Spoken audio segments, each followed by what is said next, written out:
And welcome back to ScavTalk, everyone. Today's episode, we're going to be discussing lots of information about Tarkov 1.0. We got a trailer, we got tons of confirmations and speculations from the community, confirmations from Nikita, so much to talk about. Then we're going to continue on towards the end, discussing and talking about our experiences and the general sentiment of the community and what's been happening within the Arc Raiders world. Yes, it's quite nice to be covering two games at once in some ways. Although it's funny, so many people have been asking me about Ark and just saying, you're going to go back to Tarkov 1.0 and all this stuff, and I'm like, obviously, it's like, I think a but lot of there's people definitely are like wanting some type of like tribal wars, It's like which side are you gonna choose on when 1.0 comes around? Team Arc or team you know what I mean? You get that yeah, I sentiment? think so, a little bit, and I think people are even people who I don't know. People who are sort of kind of like Tarkov haters kind of thing, like it Right, would be right. sort of diabolical not to play 1.0, at least a bit. Like it would just, Mm-hmm. it's one of those things where you kind of you kind of got to, right? Like it is the release, you got to do it. Yeah. For me, practically, I mean, I don't dislike EFT in any sense really. So it's Mm-hmm. and it makes total practical sense for me to go over there. At least for the foreseeable future, we'll see. We've kind of done kind of what we need to do in Arc for the time being. I'd like to play a bit more. I mean, there's definitely a part of me that wishes that that Arc had been earlier and that I Yeah. Yeah. hadn't had a bit more time and whatnot to play. But it's like it's fine. It's okay. I don't mind too much. But no, it's funny really. I think it's gonna be good to have a bit of a mixture of the two, kind of like in the future. So like I'm definitely be on Yeah. EFT for at least like 2 weeks, maybe a month. I don't actually know. It's kind of going to depend, but Yeah. at least 2 weeks, very bare minimum. Yeah. Probably not even going to touch Arc or anything. And then but then after that, we'll see. It's going to be nice to have these two things to go back and forth between. So, I mean, as of this recording, so just for the listeners, this is the 11th of November today. So Mm-hmm. we're basically 4 days away. We're coming this Saturday. Got 1, 2, 3. Yeah, we're basically 4 or 5 days away, and depending on how you count it, it's nearly the end of the day for me here. So, how many more sleeps till Christmas? Kind of feeling, which is a bit. We'll see. We'll see what happens. But anyway, the big news for Tarkov is the trailer. It's basically released a trailer called Echoes of the Unfallen, which is few have pointed out is a bit of an odd title. Why is that? Like the Unfallen, it's sort of a bit strange. It's like something that it's very on brand for BSG. I think somebody who's like a native Yeah. English speaker wouldn't ever like use that phrasing particularly, which is it's sort of charming in Oh, a of the sense. Unfallen. It'd Right. be like Echoes of the Survivor or something. I think you'd probably choose, which is quite. It's just very BSG. Yeah. It's very Blast Gang. Yeah. I kinda like the name But for whatever reason. I don't know why. yeah, no, I quite like it too in some ways. But it's pretty sick actually. There's a lot of people who've been talking about the lack of hype for 1.0, which I Mm-hmm. do feel is a thing. BSG really have just like head Yeah. down, gone for they've not really tried to hype it up in any particular way. The hardcore wipe, they turned into the softcore wipe. There's not been any events. It doesn't feel like a wipe is 4 days away. Well, There's yeah. no sign of events really in game. Nothing has happened, right? And it's like 1.0 is literally like in 100 hours or something, and there's just no sign. I mean, It is curious. I do find it quite curious. yeah, I agree. I mean, maybe closer they'll do something atypical, but I don't know. They probably just got a lot on their plates, and also Mhm. they rely heavily on, which they've said, at least Nikita has on Twitch for like advertisement of their game.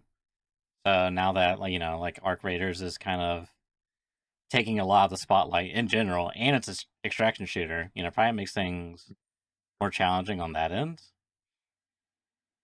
Yes, I do think Arc Raiders has a lot to do with the hype in particular. It's sort of stolen a lot of the hype A away little from bit, this, yeah. which could be good, could be bad.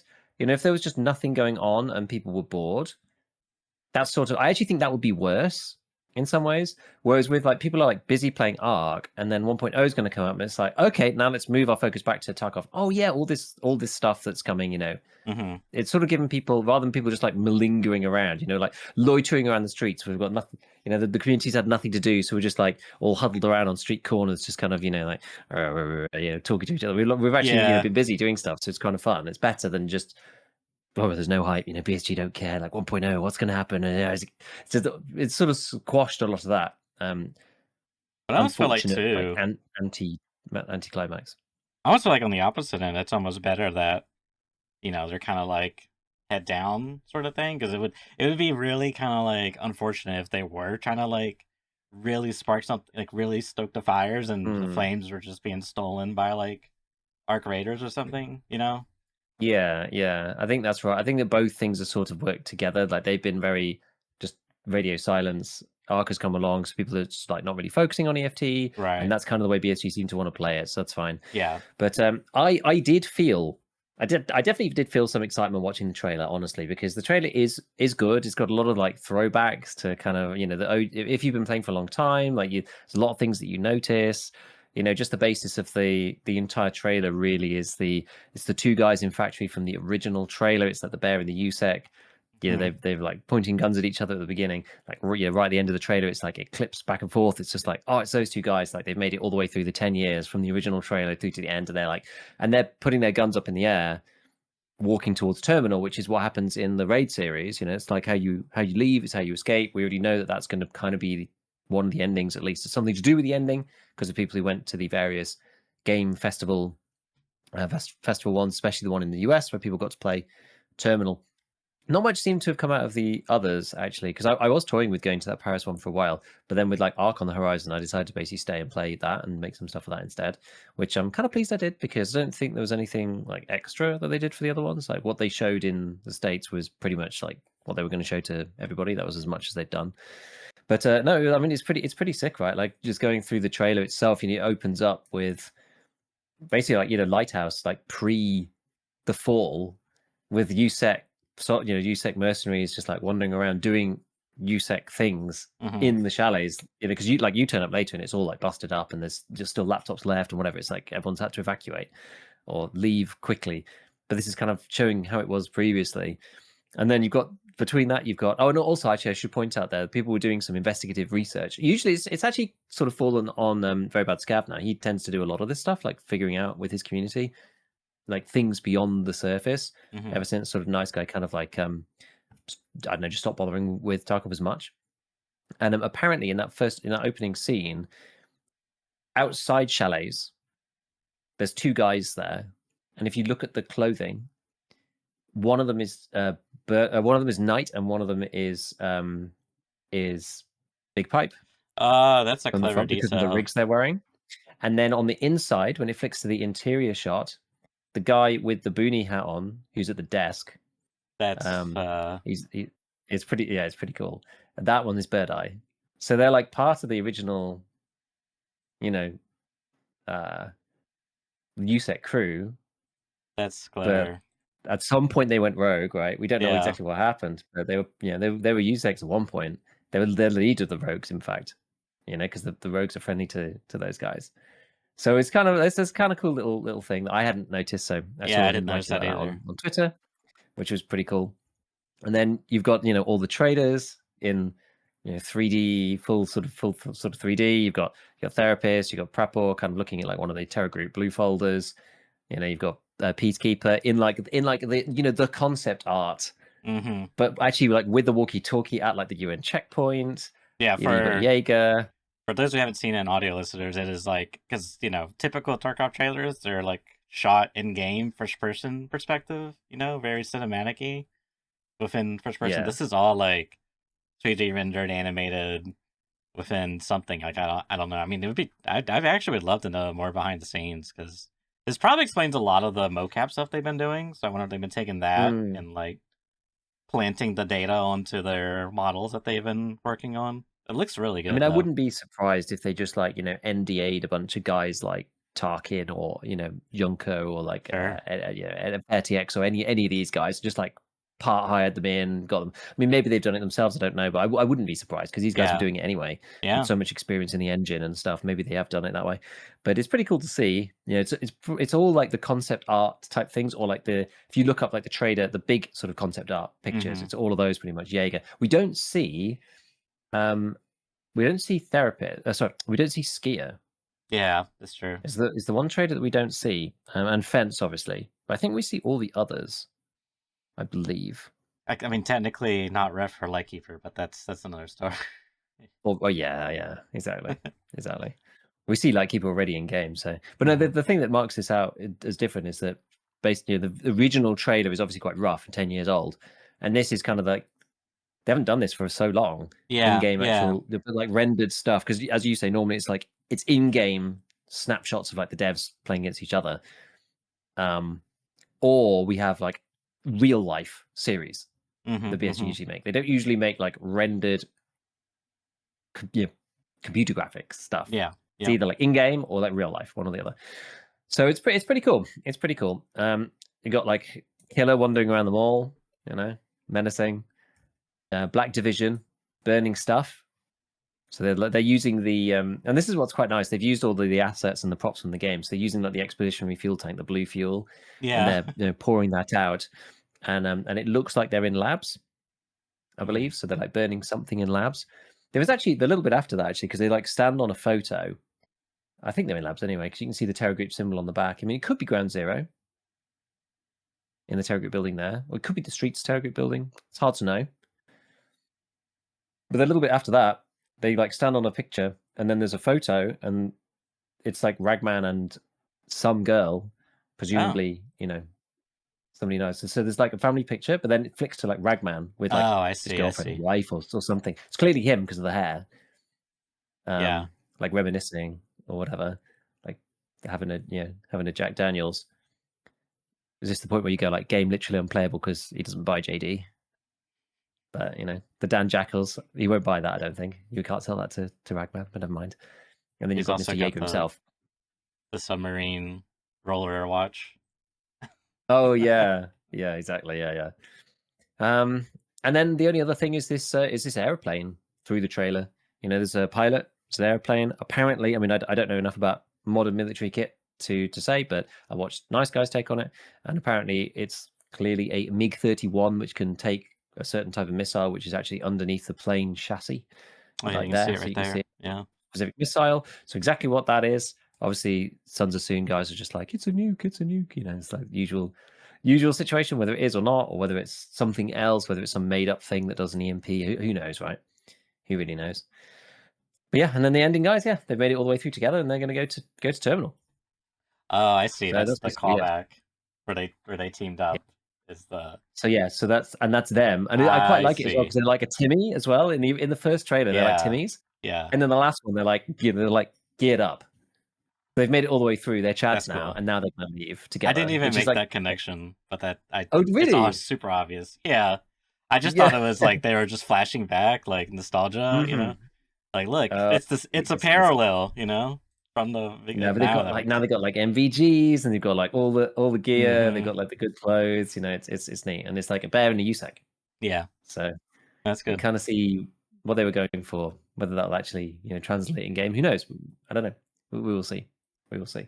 So yeah, that's it for now. Um, I did put where did I put? Yeah, I put a link further down. So Nikita's been writing lots of stuff to people, and just on his main Twitter as well. And he wrote there will be one more trailer, just off the back of his own. He just posted it as an individual post. There'll be one more trailer, folks. And Badscav said, I'm guessing these ones, which is kind of the snippets that we saw previously of like the bear with the wooden buttstock going into Ground Zero. You've got like the Mm-hmm. explosions, somebody lying on the ground maybe, and explosions of Ground Zero again, and some other bits. And he said, nope.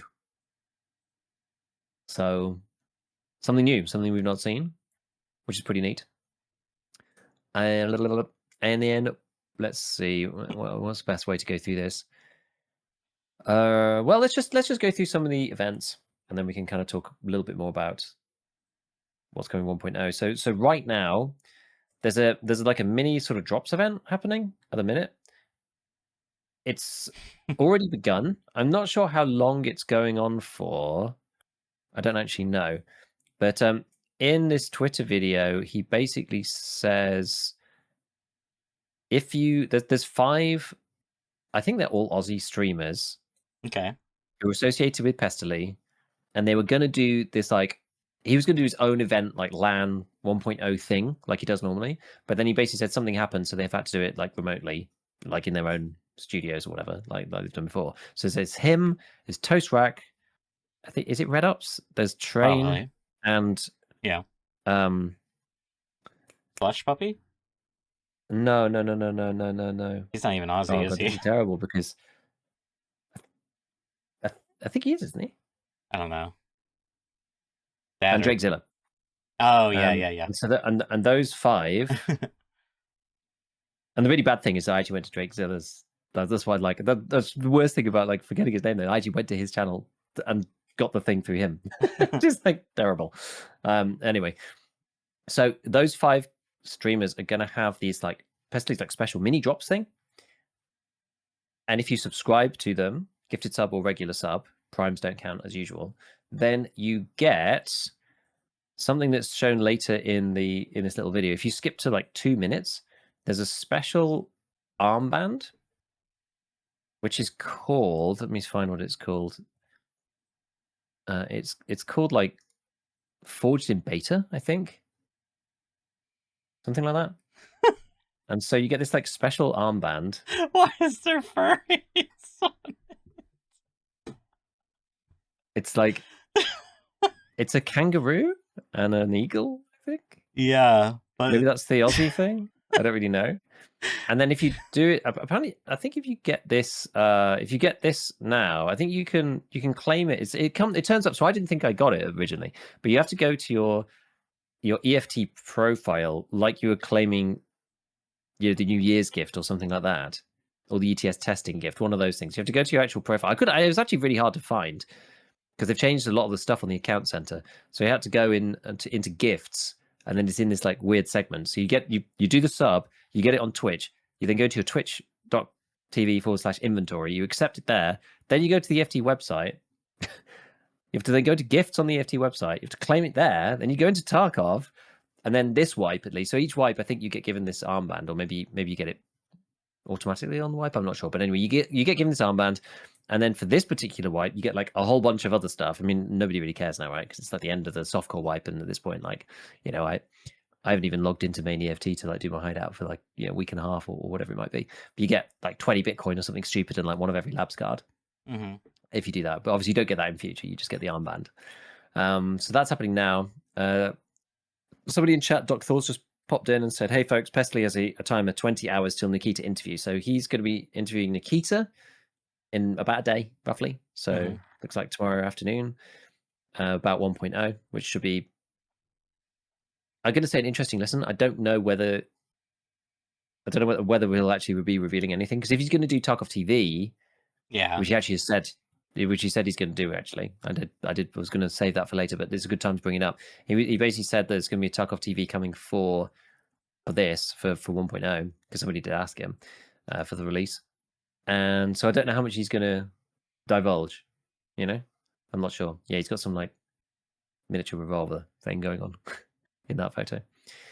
So yeah, so you can go and claim this thing from Pest if you want to. Go and get this doodad. There was a little bit of like mini drama. No, I mean it's like barely drama, right? There was like a little bit. Yeah, this is what you get from the thing at the moment. There's like a little bit of like mini drama around it, kind of being like, yeah, it like maybe feels a bit weird that these 5 streamers, you have to like give them a sub or whatever, like, and it's these 5 people in particular. But anyway, as the Pest put out a post about it, basically being like, he's had somebody design the armband, he's spoken to Nikita, he's got the event sorted out, like he's basically done all the work.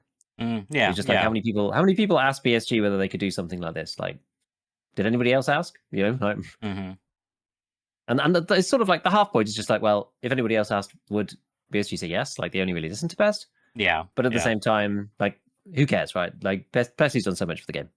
Just people just need to leave him alone, I think. He's done a lot of work to be in that position. So it's kind of like, exactly. Yeah.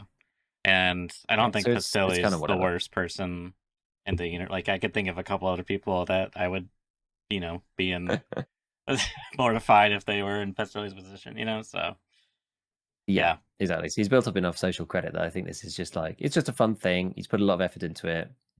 He wanted to do it. It was going to be part of a bigger event anyway, Mm-hmm. but now it's just like them doing the thing from home. But that's fine.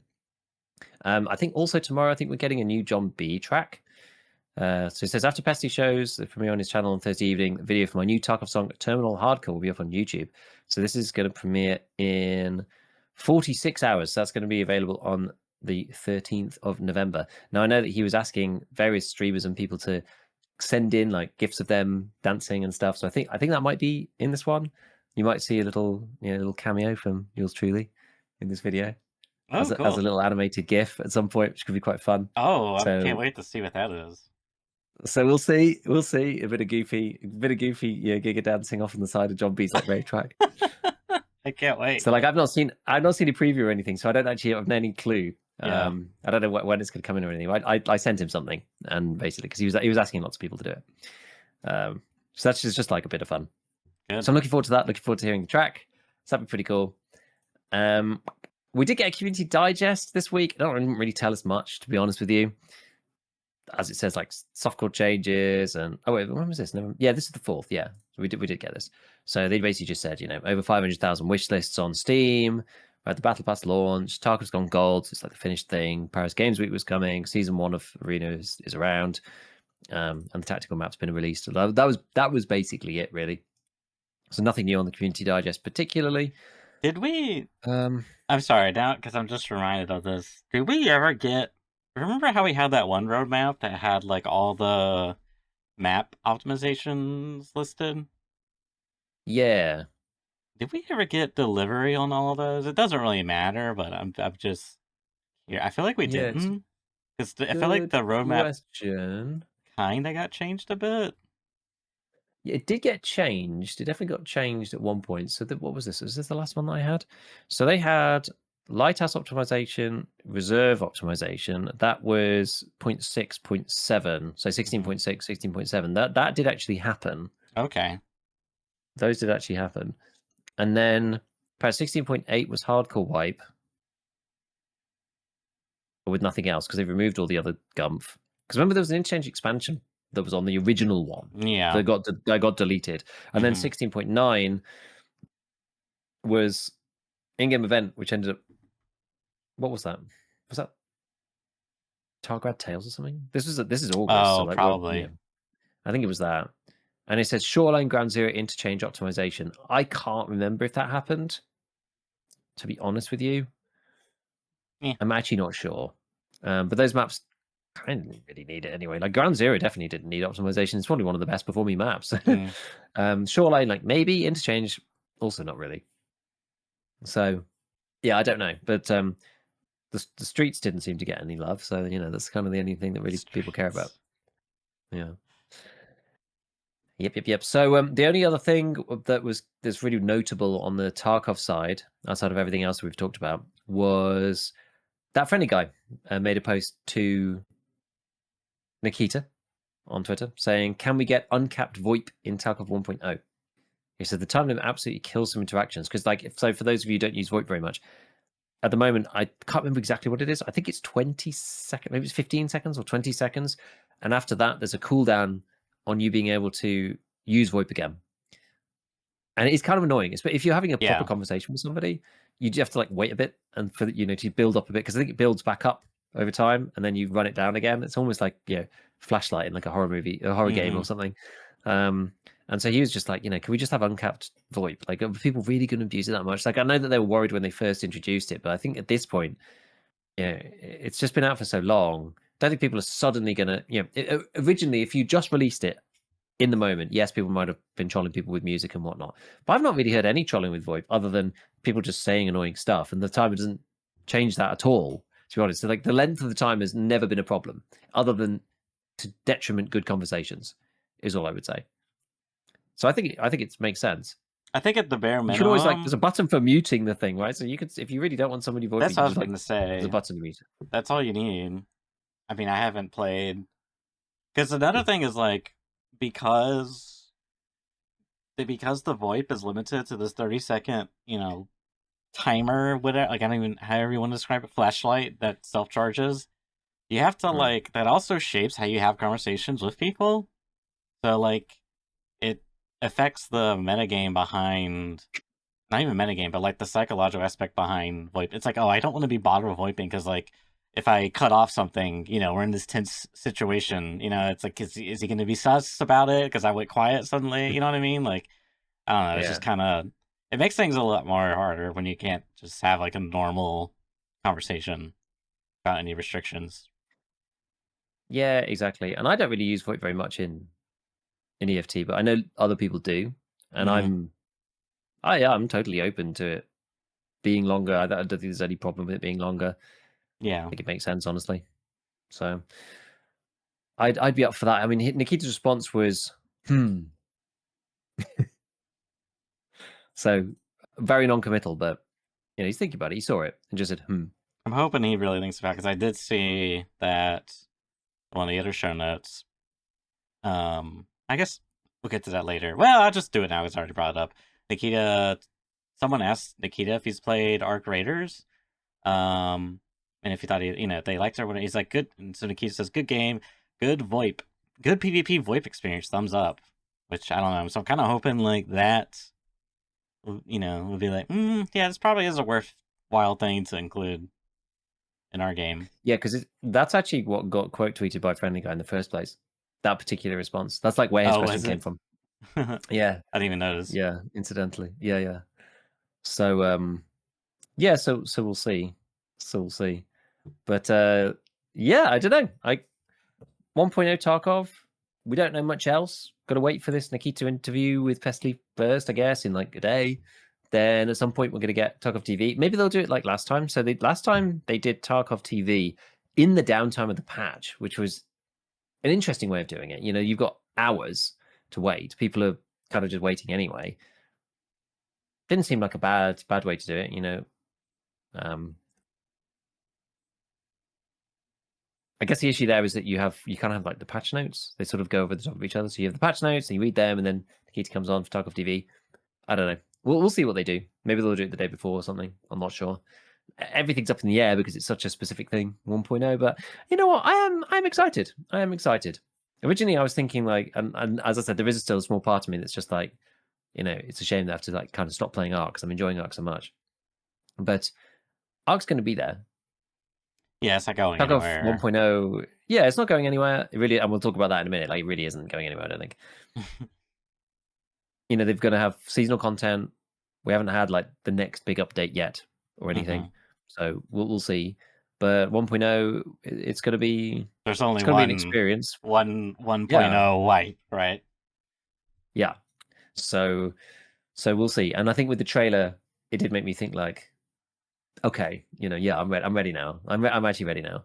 With the mini trailer, even the teaser trailer, I was like, yeah, I'm ready. And I can't wait to see the proper trailer for the game because that's actually gonna be fun. After seeing this, I'm just like, okay, I'm looking forward to seeing the real trailer now. Listening to Nikita speak, he's gonna break the silence because we haven't really heard much.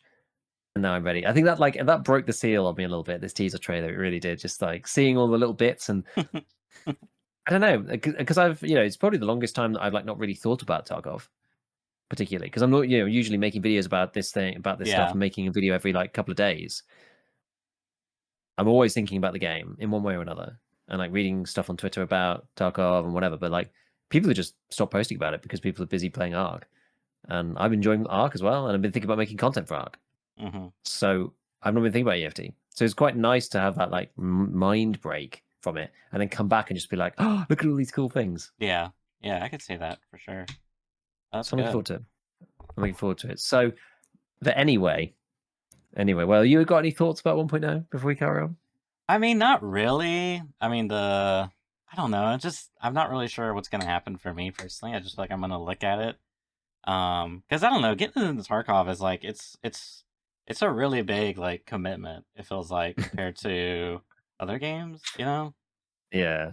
Like I don't know, you just feel heavily incentivized to keep going, and then you just kind of like get sucked in, and Mm. that's your life now. So I don't know. It's just But like, it also makes it hard because you played so many wipes. It's like a lot of the things feel the same. Things start to get kind of old, you know. Yeah, So I don't know. It's like one of those things where my expectations are like really low, and I want to see like what it has to offer before I like just jump in blank because I don't want to be like, you know, I don't want to just play another wipe. You know what I mean? Like I just like I don't. yeah, So we'll see. that makes sense. I think I actually haven't listened to the latest podcast, but I think Veritas said he was coming back potentially. Yeah, good for him. Yeah, 1.0.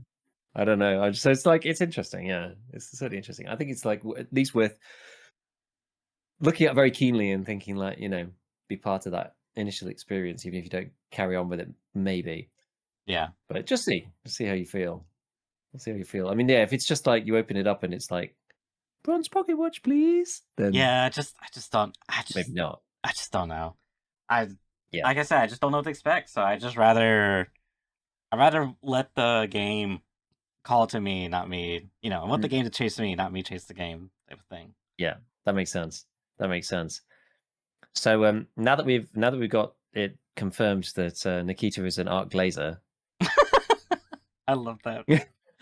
I'm such a Twitch streamer. I can't stand all Yeah. these art glazers. Oh, that's all they talk about. They want Mr. Streamer to play art glazers. Well, I mean, no, I'm not playing it. Yep. We can talk a bit about Arc. So some of the stats and things that have been coming out just before we even talk about the game itself, like we did last week. I think that it's just surprising, honestly. If I look at Theme DB today, so basically, what this is quite unusual, right? Like it's happened to some games in the past, but we had I can't remember how many did we have in the we go like Steam DB to like Arc Raiders playtest or Server Slam. Let's see, was there? Yeah, Steam DB Arc Raiders playtest. So I think the most they had, maybe this one wasn't. No, this isn't the up to date numbers. I think I'm not really sure. It was like 200,000 or something. I think. I can't remember now. I can't really remember. But anyway, Arc Raiders like opened up, and then they had on that weekend, that first weekend, I think it was 350K Mm-hmm. players. And people were Mm-hmm. just like, "Oh, like this is pretty big." And obviously, it was like Saturday, Sunday, and then it went through to the Monday and like went to I think the peak ended up around 300 ish. It's like 300. And then Friday it went to like 350. Saturday it went to like 415. And then Sunday it actually went over the previous player count from the weekend before at like 462. This is just Steam on its own, by the way. And then obviously Monday it's gone back to like 380, and then tonight it's just hit a new another sort of week peak of like 395. But like it's nearly at 400K on like Tuesday night, which is insane. Like it's actually really really insane. And Embarker put out a statement because normally you don't see it. So the deal with Arc Raiders is it releases on PC, released on PlayStation, and it released on Xbox as well. And so normally you don't really get a good read because it's not a good place to get the CCU of all those other platforms. We normally just look at Steam. And they confirmed yesterday that Arc Raiders has reached over 700,000 concurrent players. So we know that the peak on Steam was like, I mean, the peak doesn't necessarily correspond for like Right. maximum, but Right. it probably does. So it's like 462 on PC. So roughly, the other console is like 240,000 people as well. So they've got like 750,000 people playing the game, which is really a lot of people. Oh yeah. It's really a lot of people, and they put a post out just saying like this is awesome. And it's just a huge success. There was another post I saw today.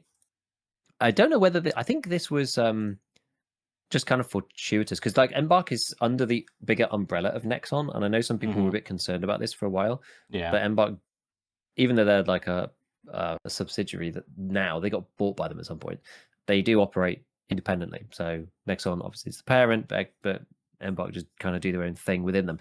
But you get an interesting insight into some financial information because it just so happened that today was one of Nexon's like reporting days, which is Oh, quite okay.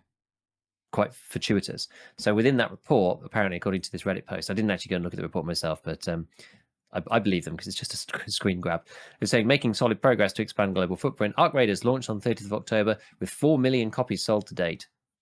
Climbed to number one global top seller on Steam, achieved more than 700,000 concurrent players. Content and roadmap and promotions planned through till 2026.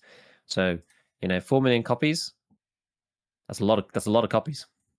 It's a lot of That is a Bonza. lot. I think they said somewhere else that it was like their most successful launch of anything that they've ever made within the Nexon umbrella or something, which is Wow. just like insane. I mean, I don't know how regional pricing functions for this particular game. I don't know if that's a thing or not, or how people bought it, or whether people bought the premium one or not. But even if you just assume that it was like, how much was it? $40? Yeah. I think it was $40, right? Yeah. 40. Yeah. Then that's like 160 mil, just as a ballpark figure. Yeah. That's a huge amount of cash. Yeah. Like it's an insane success. It's Yeah. actually insane I success. think it's so cool because I've had like some Deadlock friends, like someone basically a content creator that does a lot more like lore cosplay type stuff. They Hmm.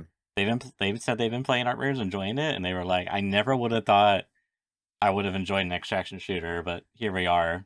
And they've been like kind of because right now Deadlock's kind of like in a lull state, kind of waiting for Hmm. this a bigger patch.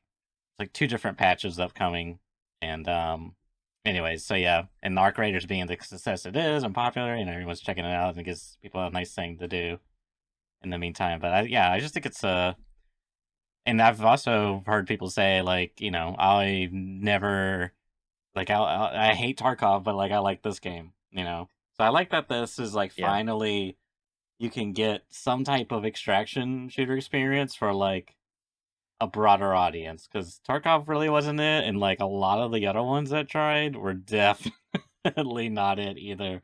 Like they were just like so mid, just like incredibly mid.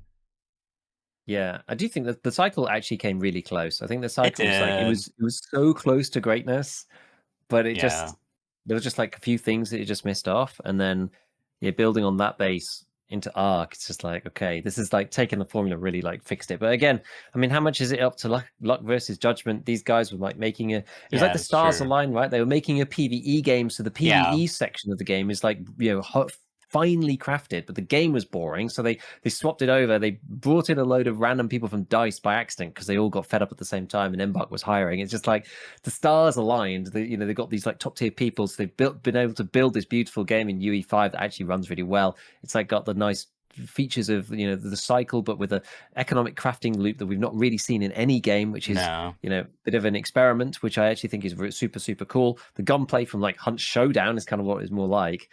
hmm, It's and a PvE experience in third person that is more akin to like Helldivers really than anything we've seen. yeah. It's so curious. And again, like how much of that is luck? How much of it is judgment? Is it again just the petri dish of extraction shooters and one of them pops out eventually and it's just really good? People like it. It also has a lot of the, because a lot of, or they, I think it was the producer, maybe the director was saying how a lot of them like survival and extraction shooters when they were coming Hmm. into the project, and they were like trying to assess, and that was kind of the push they were making. So they've had a lot of like time to analyze, and like you could if you were making a game now, it's like an extraction shooter. It's like, well, I know elements from Arc Raiders I want to pull, and I know Hmm. things that from this game I want to pull or avoid or not do. So a lot of that does really add up, I think. But luck surely is a factor, 100%. Timing, Yeah, I think all these things. yeah, exactly. There's so much about timing, but also even just about the intricacies of systems. We've talked about this quite a lot before, but it's just like very hard to know how the systems are going to feel when you actually go through and play the game. There's been quite a few interesting sort of tweets and commentaries and things I've seen from people because there's people popping up all over the place on various social media feeds at various stages of the game because some people are like very new to Arc, or Yeah. some people didn't play and have only just started playing. Some people have like no life this thing and have got like 150 hours in it after like 2 weeks. So there's a really huge disparity in some of the opinions that I'm seeing. Mm. And I'm sort of somewhere in the middle. I'm at like sort of the 50-hour stage, and I'm trying to sort of gauge both ends of the spectrum from just seeing around. Maybe don't have as much in-game time, don't know exactly where every security locker is or anything like that. But I spend a lot of time like thinking about the game and thinking about the systems and seeing the feedback, seeing what people say about stuff, and it's quite interesting. I mean, on even the economic loop, I wasn't sure how it was going to be towards the end game, and as more people get there, I did think it was pretty cunning to begin with that the basic mats are always in demand because they can always be kind of built from the bottom up into other things. Right. But what is quite curious, and I think it was an Airwing tweet actually, about how there's certain parts that you can't make. They're not rare, but you can't make them, and they end up being this like really annoying bottleneck because stuff like mechanical components is a bit of a pain at the beginning, or like durable cloth is a bit of a pain because durable cloth, for example, it's like 14 fabrics to make into one of them, and then you need one for each the second tier bandage. So to Mm-hmm. move up, and they are a lot better than normal bandages, but to move up to that second tier bandage is like you need like mountains of fabric. You constantly need fabric all the time if you're taking them in and lose it, because you lose a stack of them every time you die or whatever. It's pretty annoying, and so it's intriguing how the raw mats, like sometimes you end up losing out on raw mats, but you can pretty much break down anything into those at some point and just be sort of mindful of the things you might need. I have seen some in-game players talking about how they're always in demand for like just metal parts, just spare metal parts, like the Mm. basic metal parts, because there's just never enough to be crafting whatever it might be, hull cracker ammo or whatever, right? You just always need more metal parts. But outside of that, you've got these like green tier items I was just talking about. So you've got things like simple gun parts, you've got springs, you've got magnets, those kind of things that are common-ish. They're in the uncommon category, technically speaking. But they go into a lot of weapon mods. They go into weapon upgrades. They go into weapon repairs. They go into making new guns in sort of the blue tier, that kind of thing. And you can't make them. So you're kind of always on the lookout for those as well. It's like the raw resources and these like weird green items. But it's kind of funny how again, it's like if you give too many options, then it becomes sort of boring. But you don't just have to find them. There is another way to get them, and it's through the seed barters too. And it's now seeing the system, and actually having played with the system for a while and like thinking about it quite a lot. So much of the seed barter system on Celeste, the trader, Mm-hmm. feels like much more. I thought it was just like a bunch of random junk, and I didn't really use it at first particularly. And then I started running out of simple gun parts. I was just like always just running out of simple gun parts constantly. And Mm. it's just like, okay, well maybe I'll start trading my seeds for these things. And then the more that I saw people talking about, springs, like I just don't have enough springs, or like, oh, you need magnets to create these bombs to go and take out like the mini bosses kind of thing. And like I was looking over through Celeste's stuff, and I was just like, what does she sell? She sells springs, she sells magnets, she sells simple gun parts, she sells this plant called Great Mullein, or mullein or whatever, which you need for Those uh which bandages. you need for crafting those bandages, right? Like you can make the Mm-hmm. bandages without basic fabric, but you need that plant. They're not rare, but you either have to go and find them, or find like other nature stuff and turn them into seeds so you can do the barter with it. But you can't do that infinitely because there's a cooldown. So it's quite interesting. It's just like you can go. There's like this fine balance between, if there was no, if seeds were like, if it was like one seed per thing, you just always use the seeds. There wouldn't be any point taking them in raid. It's a super fine balance between, oh, but there's a cap, and like, oh, the seeds resource isn't endless. So you do have to kind of choose which ones you use it on, but it's things that you need that you're not necessarily always finding in raids. It's like, it's sort Yeah. of, if you give too many choices, it just it trivializes the whole thing. If you don't give enough choices, it feels like people don't have enough agency. It's Yes. like Yes. it's so fascinating. It's like you can make these things by going to loot places and taking the items and recycling back in your stash, or you can go and find the items directly on the shelves, or you can go do the seed barter thing. But it's like just enough. It's like just enough. It's so hard to get that right, and they've managed to get that right like pretty much straight away. It just needs a little bit of tweaking here and there, but it's pretty good already. And I think that's one of the most impressive things, because that's one of the parts that makes you feel like, oh, just one more run and I get some more seeds to get to get this, to get the next thing up, or Yeah. I need a few more of these things, I need a few more of those things. I think the economy is very clever. I actually think it's like I wasn't sure. I thought it was very clever, and I wasn't sure, and I was like, I'm just going to give it some time. I'm not going to I'm not going to glaze this thing too much. Mm-hmm. Yeah, we'll see. And then after playing with it for a while, and then looking through the list, and I'm just like, this is like very deliberate. And again, it might be Yeah. kind of by accident, but it seems like these green parts have become, they're sort of the bottleneck, right? It's like the basic stuff is still useful because you always need them for various things. But these green parts are like, they're sort of the underpin everything because they're like the most basic things that are common, but you can't make. So you have to get them some way. And there's a few routes. It's cool. I think it's good. So whether they stumbled upon that or they just had this genius idea, I wonder who looked at that. Like, I wonder who was in charge of like that. I want to know. That's a I good want to question. hear. Like, Yeah. I want to have an That interview. would Like, be who ran exactly. the system? Yeah, that would be a great interview. Who's in charge of these systems? Yeah, because Yeah. I think a lot of it has, I think that first roasting glasses comes in heavily because we've never really experienced something like this in any extraction shooter, at least that I know of, where you can Hmm. like not only craft and raid, but just break down stuff in raid and stack components, base components, and then in your hideout use those to build back up to something greater. Like that part is genius. I love that gameplay loop. I think the only gripe I have in general when it comes to like not necessarily economy, but a little bit of economy progression is like the blueprints thing. I'm still not sure on how I feel about that because it feels like I think one of the things you're gonna end up doing, naturally for a lot of like especially like veteran extraction shooter players that are familiar with a lot of the tropes and whatnot is they're gonna want to upgrade the hideout. And I feel like what you actually get for like everything level 2 is not really that great. Like Hmm. it's something, but it doesn't really feel. Maybe I missed something obvious. I guess the Raider hatch key is probably one of the more better things there. Um, I think the refiner's quite good, but Refiner, yeah, yeah. yes, No, yeah, that's Refiner's probably the pretty main good. one. Yeah.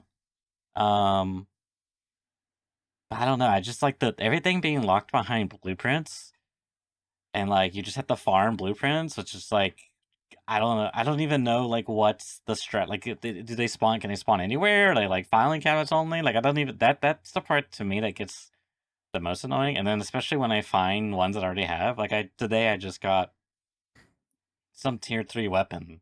I don't know. It's like a Yeah, rifle.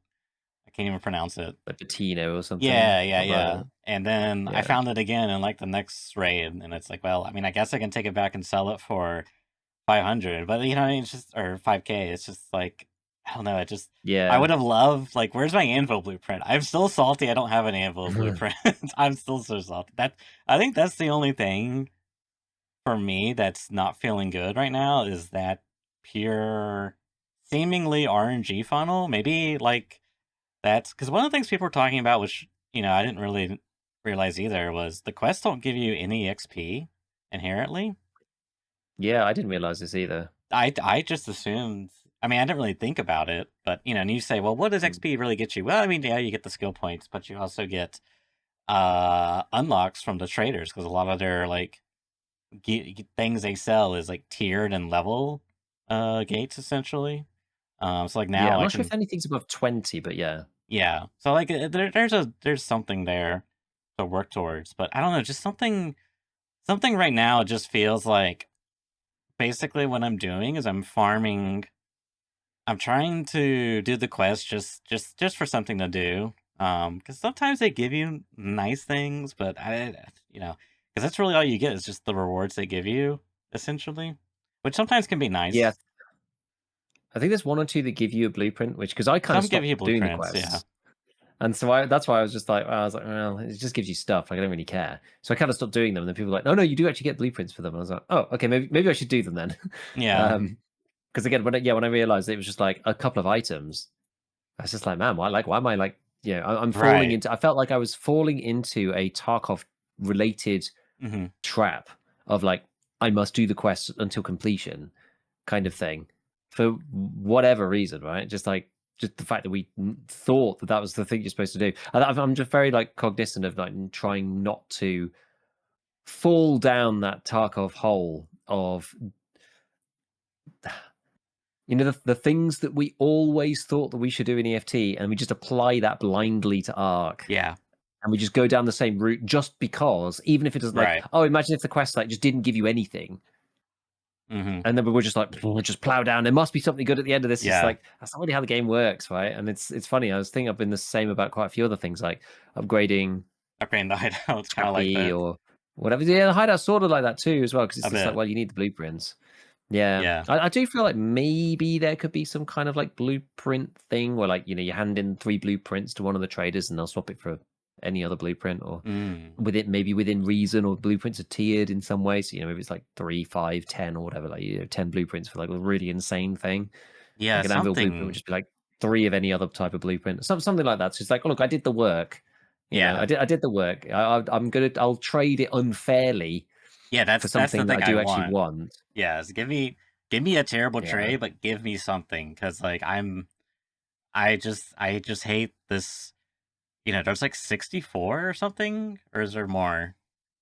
Can't remember. There's a lot. There's a lot, and I have, and like most of the ones I have are ones you get from quests, which is like the trigger, like mines and trigger nade. Like this, I mean, this stuff is like whatever. And then it really sucks if you get like, for example, that tier 3 thing. It's like I can't really do anything with it because now I gotta like farm, these giant machines like rocketeers or bombarders or something. And it's like, well, I would love to have a better tool to take them on. Like, I don't know, a freaking what's it called? The hammer, not the hammer. I can't even think of it now. The revolver for arrow. The anvil. The anvil. Anvil, Yeah. yeah, yeah. I would love just to have that on. I mean, yeah, I can buy it, but like, I would feel so much more secure because the trader lockouts on these things is like 24. Like, it's a long time. I don't even remember what it is. This is a really long time. Yeah. So I Yeah, don't it is know. a long time. I mean, at That least part you for could me buy is it, I guess. probably the Yeah. most frustrating. Is like Yeah. that's what usually that, and like I think it's like that's like the nebulous thing that's getting to me the most. It's like I feel like I'm not making any progress. And so Mm. when I die, it's like really frustrating, you know? Yeah, I mean, you could make quite a strong argument, I think, that the uncommon weapons should just be also like they should just be in the gun workshop, but like at level 3 or something. That no blueprint for them. Oh, I They're see like what you're the saying. next Yeah. tier up, right? Like, Yeah, yeah, sure, maybe. blueprint like the Patina, the Jupiter Equalizer, whatever, all the crazy stuff, Hull Cracker and anything like Oh, that, like I see super high like tier just stuff. the base level 1 But just like workbench. the next level up, it's less like, okay, yeah, you have to level up your workbench to level 2 or 3 or something, to Mhm. make them. But Gotcha. do they really need to be blueprinted? Like, they're literally like the next level up. Yeah. Um, I don't know.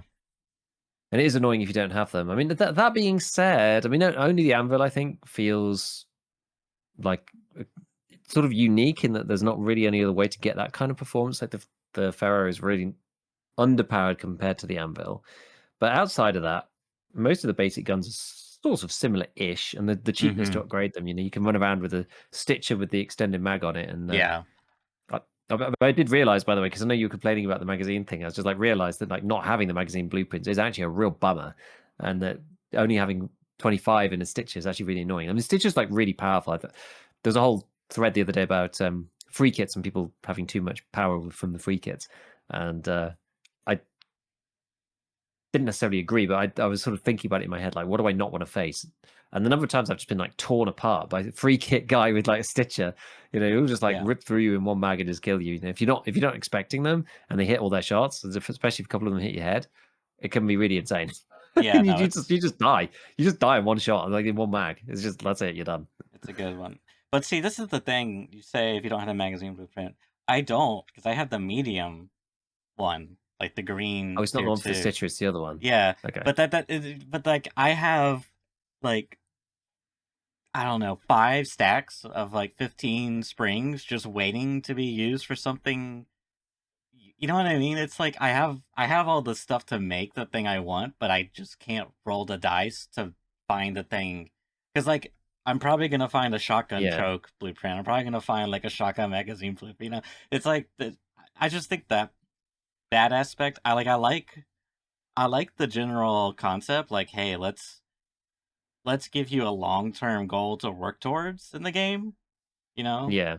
where you can become like self-sufficient essentially, independent of Mm. the traders, Um but I don't like how it's handled, where it's like just pure, pretty much pure RNG. Because for me, it makes it makes the experience more frustrating when it feels like I don't have any agency, and like when bad things happen to me, it's just like I don't even want to keep playing because it's like, what's the point, you know? It's like, oh, another anvil Yeah. guy just three shot me while I was trying to run away. It's like, wish I had an anvil on on deck. So Yeah. yeah, I mean, no, I definitely agree with you. Honestly, it's I think the blueprints thing is weak. I think it needs changing. Just because, yeah, you're just at the and also that thing of you've got the mats, but you don't have any way to. that's Because I felt that's like the that most at annoying the part, I beginning. think. What are your workbench levels in general? Are you Everything's mostly two. two? Okay, so like I felt like that as well for a while. I do feel now like I'm spending some of those mats on certain things. But at the beginning, I was selling like even the basic resources. I think maybe I just didn't really know how to manage it either. And also, I was using the really cheap stuff. I didn't upgrade to the next level because the sort of second tier of things do take a lot more resources than the first tier. So I Yeah. was just like burning off, and I was trying to upgrade my stash. So I was like burning off whole stacks of like chems, fabrics, metal spare parts, just selling them off for like 2.5, 3K a piece, whichever however much they are per thing. But that like doesn't happen to me now because I'm always crafting that the better bandages. Or I'm I won't just like take a stitcher anymore. I'll like buy a stitcher, put it to level 4, make one of each attachment, and put them on. Because I'm just like, well, I have the materials. Like I'm continuously getting materials. My stash is just going to be full. I'm just going to be full of stuff, and the game became a lot more rich for me at that point, and also having a few other things to make here and there from the blueprints. You know, and I think especially also going after the big bosses bots, which I've been doing this week to try and get the tier 3 modules because Mm-hmm. you need like the Bastion cores, you need the Mm-hmm. Bombardier cores, you need the Leaper cores. So that's actually been pretty fun. I've got 2 of them at level 3 now, I think. Something like that. But I need one more Bombardier core. I need 2 more Leaper cores. But it's been quite interesting, like going and making the because they do take quite a lot of. That's partly where like magnets come from. So I think the snap blast grenades they need a magnet, and maybe some other stuff. I can't remember the other things, but the magnet's like the annoying one. And then the trigger nades need like a processor and Yeah. some other stuff. And so, but like building those and going with a stack of like 6 of those, yeah, you can put some in your pouch. But you're going with a bunch of those, then you throw them, then sometimes you lose them, then kind of make another stack of them. It's just like you burn through them quite quickly. Yeah. But it has been quite fun, and especially trying to do them as I've been doing them all solo too. Yeah. So that's kind of like the next thing. It's like I felt like you go from stage 1, you're just like building up stuff, trying to just sell things to get your stash upgrades. Then you're like, okay, we'll get the workbench upgraded, and you've got like a couple of blueprints here and there.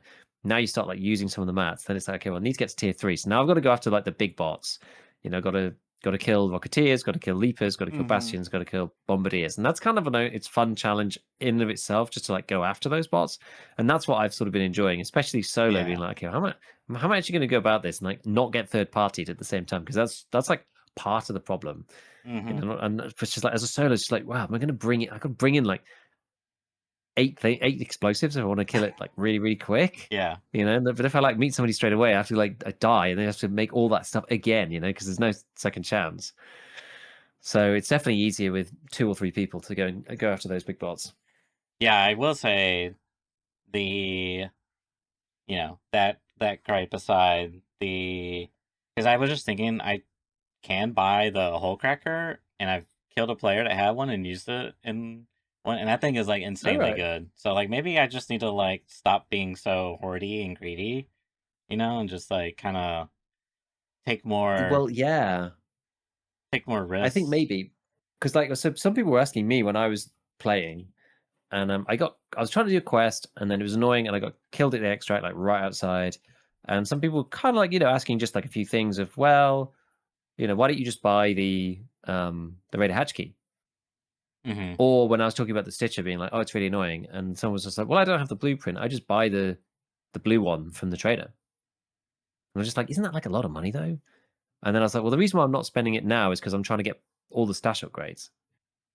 And then I was thinking to myself, like, I'm going to spend 200K on the For an final stash extra. upgrade, which I literally did today. because Oh yeah. I knew I wanted to do it. I'm not going to not do it. Let's put it that way. I'm not going to not do it, even though I maybe shouldn't.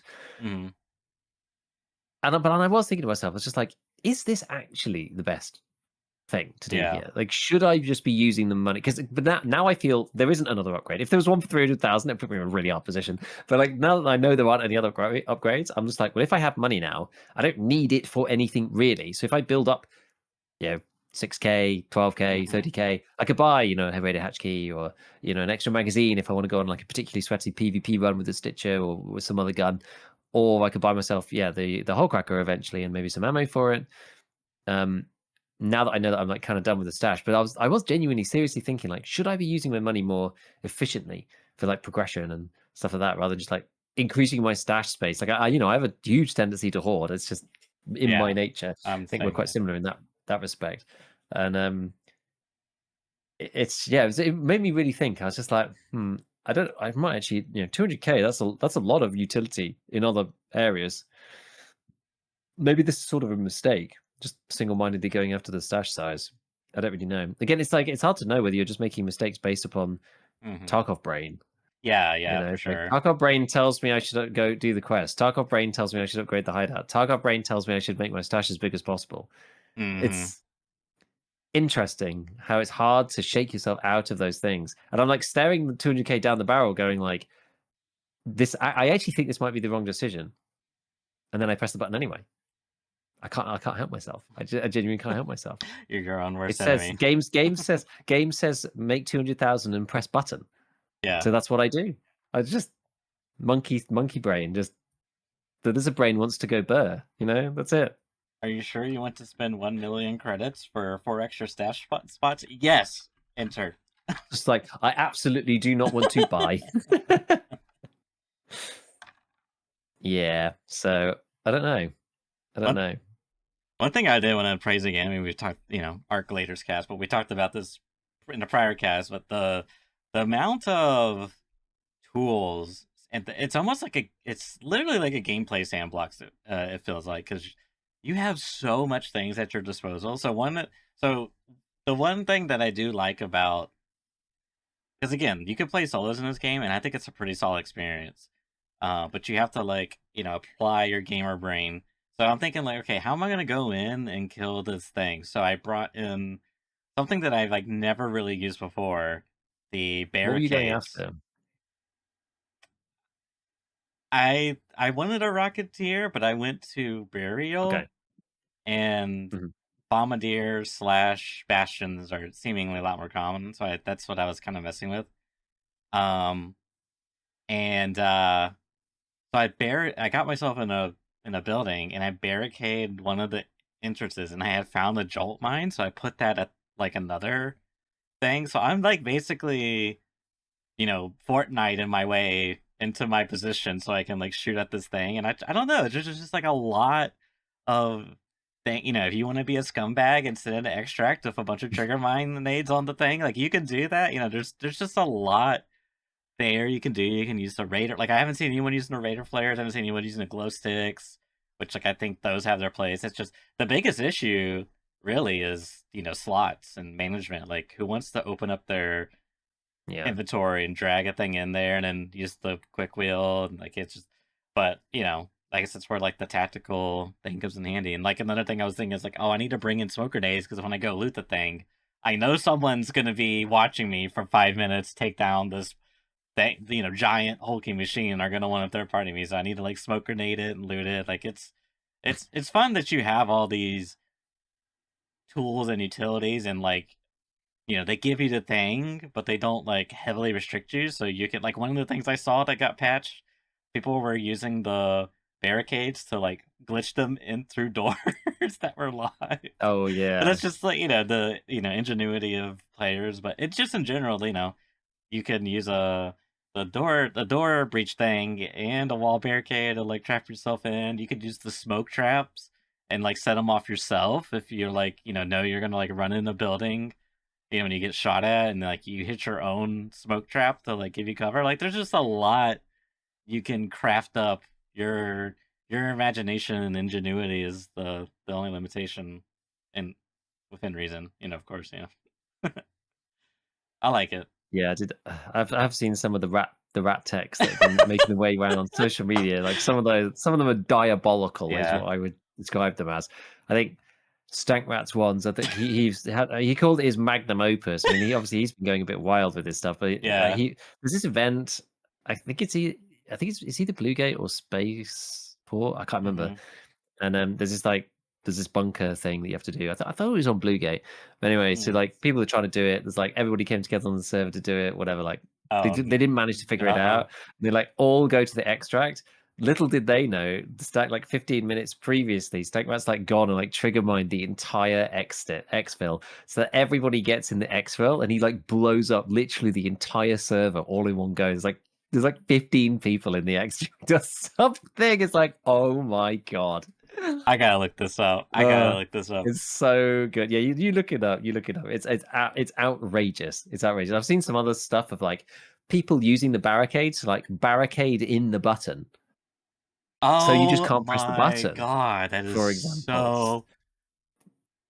That So like is. you can take it down, but you know maybe there's a bomb inside. Like who knows? But like putting trigger mines on the roof of the extract is like really really awful because it's very very difficult to spot. Some people were saying like, oh, I can hear it in the video on one of them, and I was just like, I listened back to it like so many times, and I was just like, I just can't hear it. When I everyone's just can't hear the wiping bleeps at the. all.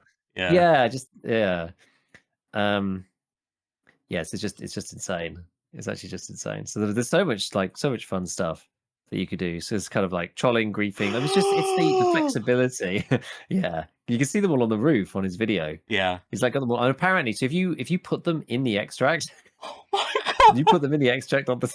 If you put them in the extract on, some people are just like still alive and just like reeling. I think there's flame traps in there as well. Like it's absolutely crazy. I mean, if you put them in the extract on the ceiling, they and you send the lift back to Speranza, they actually stay in the lift.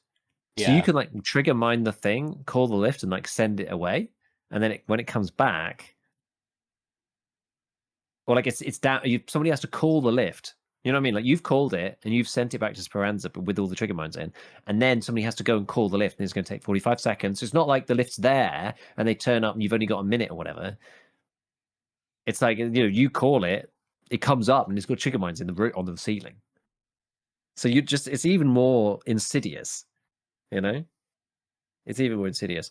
Yeah, and then he figured out that because people spawn late, you can just like that's the one you're watching now. You can like Oh my bomb the entrances to the bunkers. god. That is. So people spawn like 6 minutes late, and you just place them on the bunker thing, sit No. back, and then as they run up and just get blown up on the way out.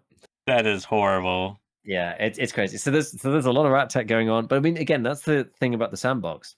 Yeah. Yeah. You know, Yeah. it's mad. There were some people. I mean, it's interesting you mentioned the barricade because there's been a few people talk to me in chat, and I haven't actually done this yet. I've not used it. I've not tried any of these like crazy techs myself. A lot of people saying that apparently you can just if you get into like real sticky situation, if you're quick enough and you're fighting inside, for example, and you're gonna lose, you're gonna die, you can just barricade yourself into a corner. So you just like and that's it. And they just can't get you. And you're just like, yep, let me just heal, put my shield back They on. can't like break it They have down to or like, well, shoot they have it. to, yeah, but it takes ages. So they're Okay. like you're in the middle of a like pitch battle, and you're just like back into a corner and whoop. There's got to be some type of counter, I've surely. not tried it, but maybe you can nade over it. I don't know, but yeah, it's Yeah. But see, just that's the like thing. Is all sorts of like, interesting stuff that's appearing. yeah. Because now I'm thinking what the counterplay is. Because one of the things I've been doing is I've been bringing in at least the impact grenades. Because, I mean, they're like dirt cheap. What else you can use plastic parts for? I find I have like, and so they're like extremely cheap to make. And Yeah, they're decent for taking out arc. They're not the greatest damage to players, I find. But, just having, it's like, you need to have something for yourself, it's just, I don't know. I really like that whole sandbox thing because in my yeah. extraction shooter, like something I never would have thought I would want until I've experienced it. It's like, yeah, okay, I want this in every game. Where's my zip line in my next Mm. extraction shooter experience? have you seen some of the insane movement tech things people are doing? Because Ark's got like No, really crazy, like the animations for like grabbing onto ledges and stuff is mad. And there's really doesn't seem to be that much of a threshold for like fall speed or anything. You can grab from like ridiculous distances, even if you are plummeting at unrealistically fast speeds down towards the ground.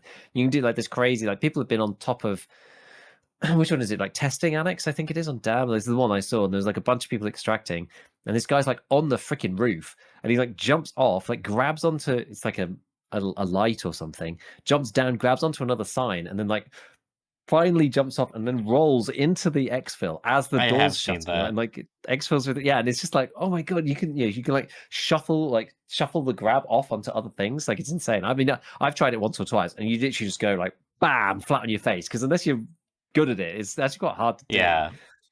But the fact that it's possible is great, and there's a few moments that have been really neat, and even just the animations of it. When you run and you only just grab a ledge, and your guy's like bang, like hauls himself up. So it feels amazing. It feels so good. So there's so much here. There's so much to play with, even on the movement, on the Hmm. utilities, on everything, and we're still figuring out what's good, what's not. Even stuff like fighting against one of these annoying arc bots, and then you can put up a barricade and whatever, or you get up into a really tall. This is something I should do more. Is like go up to a really tall tower to start farming arc, but then you put a bomb or trap or something at the top of the zip line, so that you at least hear when other players are turning up, or if Yeah. something goes off. Have like a noisemaker or a barricade or something just to block people off, blow them up when they appear. Yeah. Because especially if there's only one way in, because there's a few places where you can kind of set yourself up in a nice way. Hmm. So that's good. Yeah. This game has brought out the demon within me, Giga. Mm. I don't know why.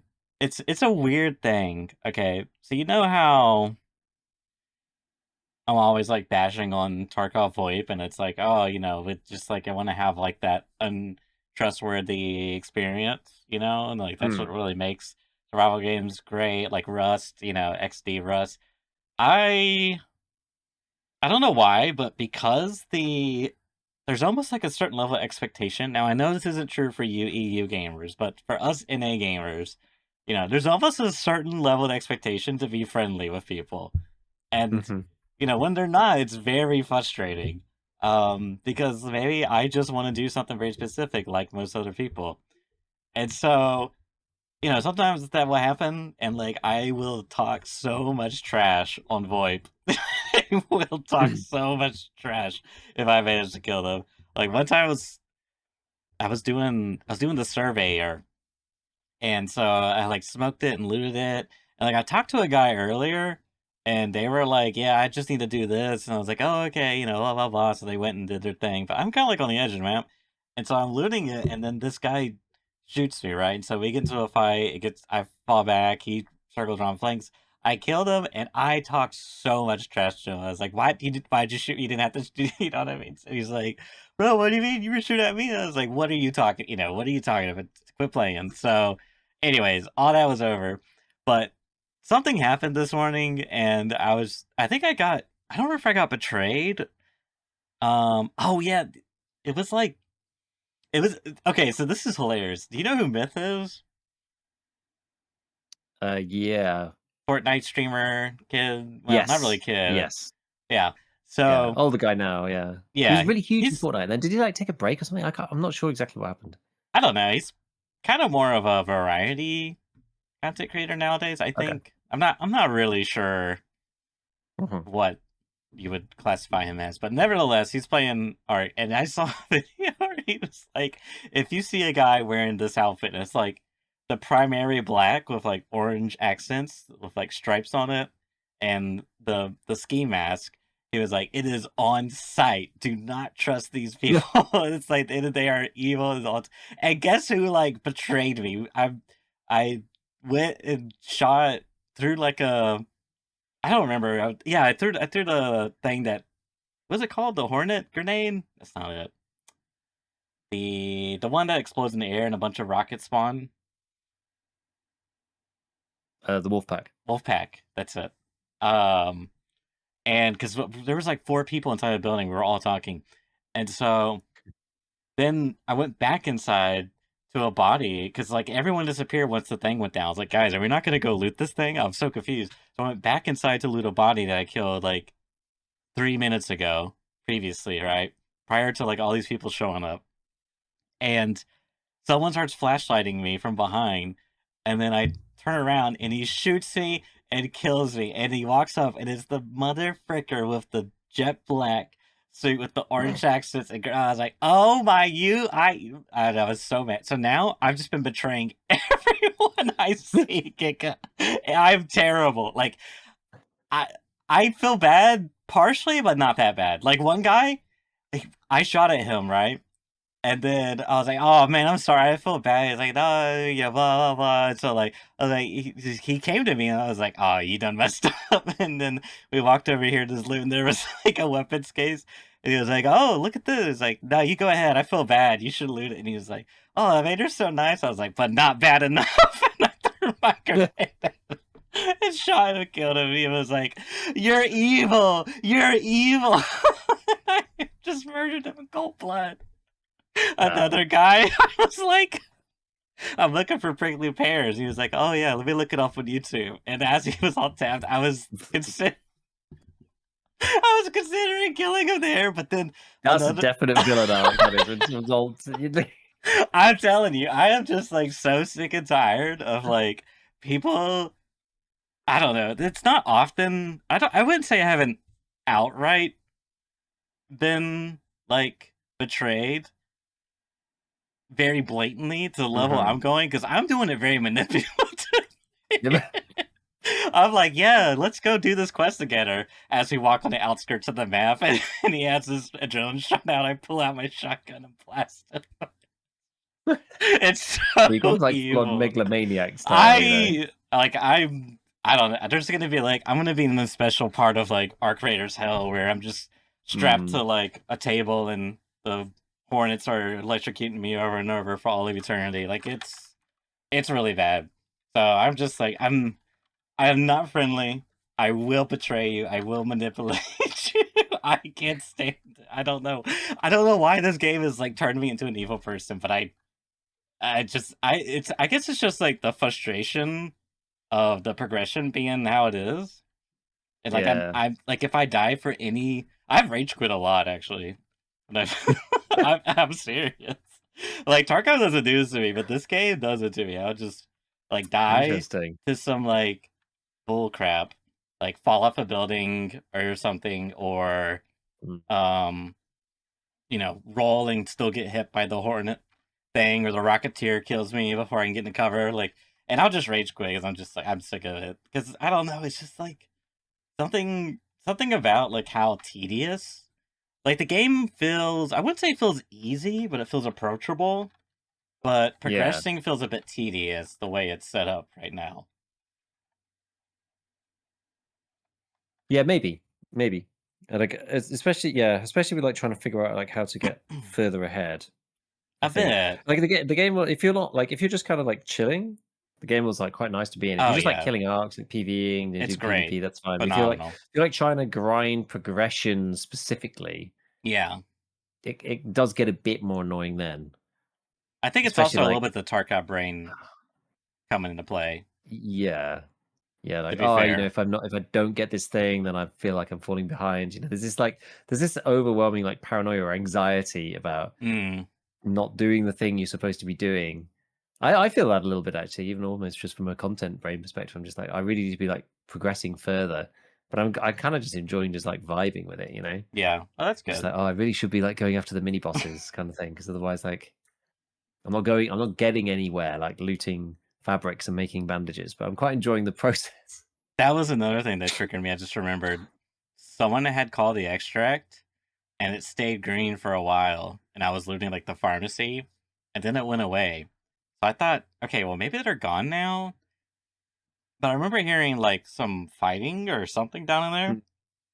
I go down there and there's a person camping it because it's in the dark little hole on like Prairie City.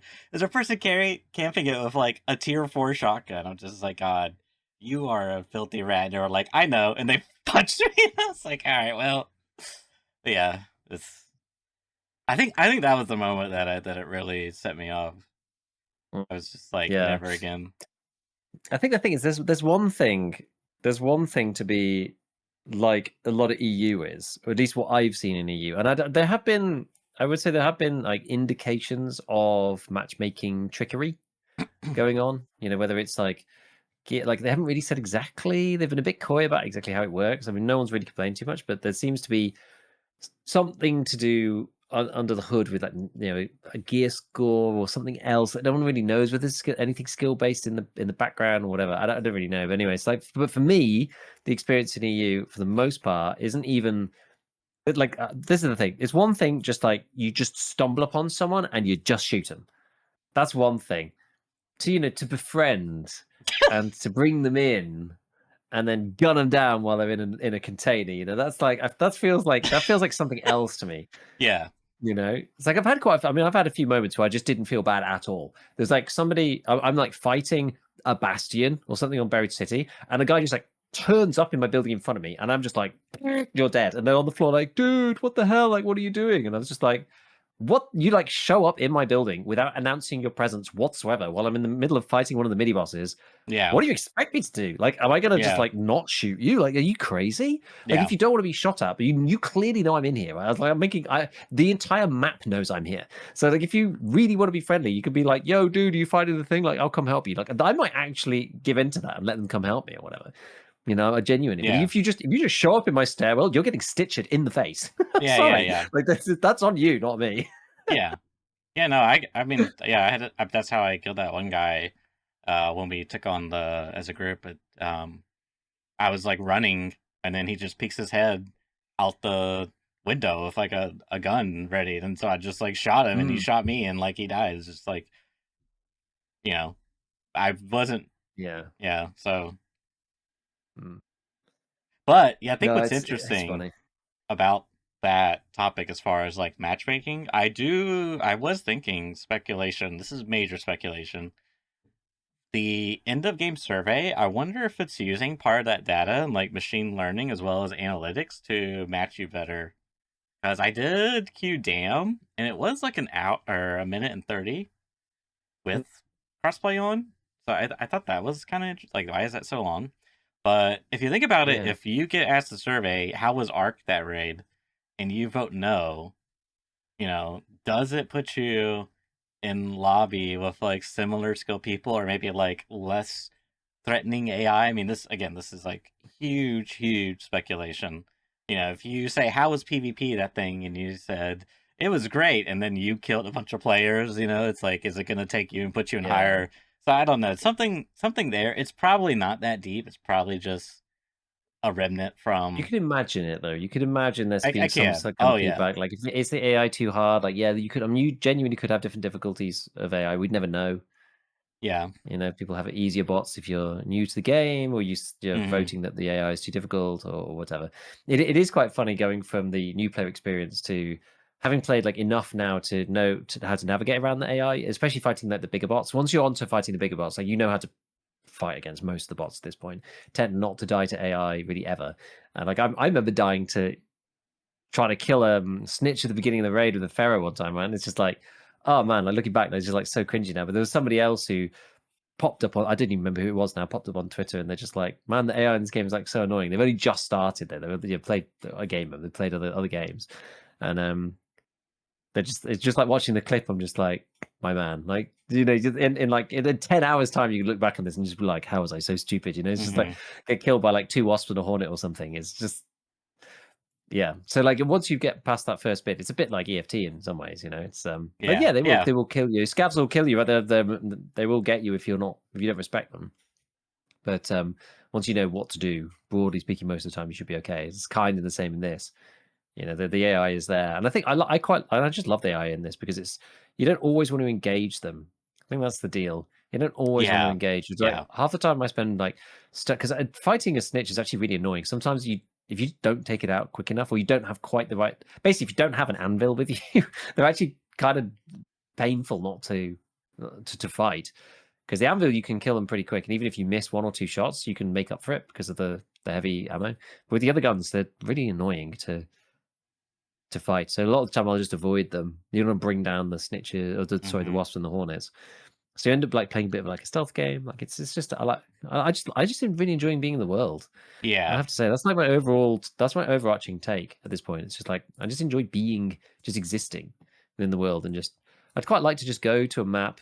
Like some of the most fun I've had is just like going to a map, like going up to a high building and just like plinking at the arc and then getting them to come over and then just killing them. It's just like at the minute I'm really enjoying doing that, but that's probably a sub 100 hour take. So after 500 hours, it's probably like not that interesting anymore. I don't Yeah. know, maybe it will be. Who knows? I do. I mean, the PV, I really really like it. Yeah, no, it's I do great. really like it. I wanted to just review the roadmap one last time. So in November, we have the quote unquote Northline update coming, which wonder how far that will be. The new map, Stella Montes, community unlock event, whatever that means. Probably some stretch goal we have to do as a community. That could be fun. New arc, matriarch, and shredder. New gameplay items and new quests. I can't wait for that update. Hopefully it's soon. So even you get to Hmm. check it out prior to the winter of 1.0 that's coming. Well, the thing is, I reckon this stuff. Well, actually, yeah, they did say November, didn't they? I mean, 1.0, I think is going to come first, and then this will come later. I mean, Probably. if they're clever about it, they'll probably do it in like the end of November. I would think. We'll see. I was just having a I was just having a quick look. Apparently, Stella Montis means Star of the Mountain in Latin. Oh. Someone was saying like kind of fits since we're going up to the mountains. Blue Gate is already higher up. Could Stella Montis be the peak? Yeah. I could see it. Yeah. I think it's even. Yeah. No, that I think that tracks. I think it's north of Yeah. Blue Gate. So yeah. There's I'm interested in the new arc that's coming, Me the too. Matriarch and The the Shredder. shredder. The Matriarch sounds like some kind of like mummy bot that births other kind of bots that swarm after you or something. So like a hive queen type thing. I mean, it could be something completely different to that. I don't know, but that's just what it makes me think. It's some kind of there's many underlings or something, some kind of like I don't know, swarm of some description. And the Shredder, that sounds nice, doesn't it? Yeah. I hope they're both unique and not like no offense to the Bombardier, but it's basically just a recolored and reskinned with a little addition, Bastion. But I hope it's like I really want to fight. Like I hope we get to fight a Baron. You know Mm, the one of the big ones. Yeah, yeah, the ones you can like loot. You have to do it for a quest, but you got to get on top and Yeah. pop their thing, and it shoots out fire and stuff. And I don't know, just like yeah. Someone else was saying too how they want a game mode, like an event, and I could see a lot of people liking this, where it's basically like a World of Warcraft raid. Like you and 15 other players go into a map, and there's just this big giant arc with like giant legs, and then you got little arcs flying around, and like you gotta take down this thing, and like some type like I could see I could see that being appealing to a lot of people as like an Yeah. event. Because this is sort of off the back of there being a lot of conversation about PvE. A lot of people saying, we'd love a PvE mode, and um, a lot of other people saying like, don't listen to them, like that's going to ruin the game if you do that, blah blah blah. And that I saw this as well actually, and I actually thought this myself and thought like that would actually be kind of sick. You have to take out like one of the big king crab kind of things, or Hmm. you go in and it's like a campaign on a Yeah, particular, maybe it's like an event or it's a particular map condition that only comes up every now and then, and something. you go in and you're all together and you have to Yeah, take this thing down with like 20 raiders or something. Like that'd be neat. that would be fun. It'd be actually pretty neat. Like it could even be some kind of even some sort of like miniature campaign thing. You'd have to like hold this position or like push it back or go and do this, that, and the other. Yeah, Like a like mini sort of almost like mini single player campaign, but like together. yeah. I mean, honestly, you could I don't know. Yeah, it'd be so cool. take like damn the map section off.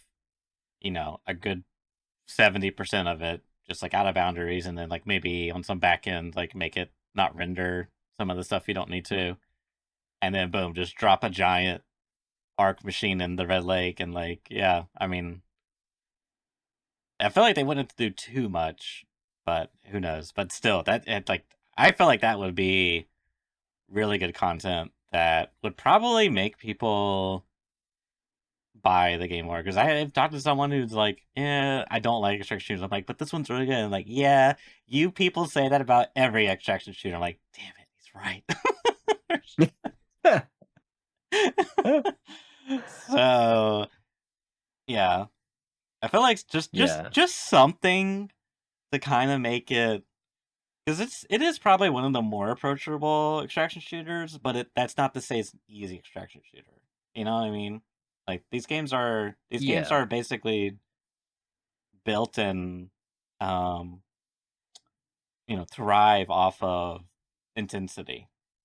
Like if exactly. your extraction shooter isn't intense, like for example that one from Call of Duty, I don't remember what it's called, the Yeah, Warzone DMZ. knockoff, DMZ. Yeah, it's like, and then it's also got to be like satisfying, rewarding, but you always got to have like that sensation of just one more raid. Like it's hard Yeah, because yeah, it I is want hard. more people to play this game. Good Yeah, game. I think there's something there. I think there's something there as an event. It's not even like its own like thing. It's just like Sure. maybe a community event. It happens like and then it's gone again. I don't know. I think it'd be kind of cool as a change of pace. But Yeah. yeah, it's a tricky one. So yeah, so okay, so yeah, what was I talking about previously? I was doing these, basically trying to kill the arc bots, which have been kind of fun using trigger nades and the snap blast grenades, which worked relatively well. Still got leaper. Apparently they're so vulnerable to fire these bots. We were just looking previously at a few clips coming up of people killing the queens with these. So if you get the second in raid crafting node unlocked, which I don't have because I went down some of the ability stuff first, and now I'm regretting it because everyone's got security breach and they're unlocking amazing things continuously. But I digress.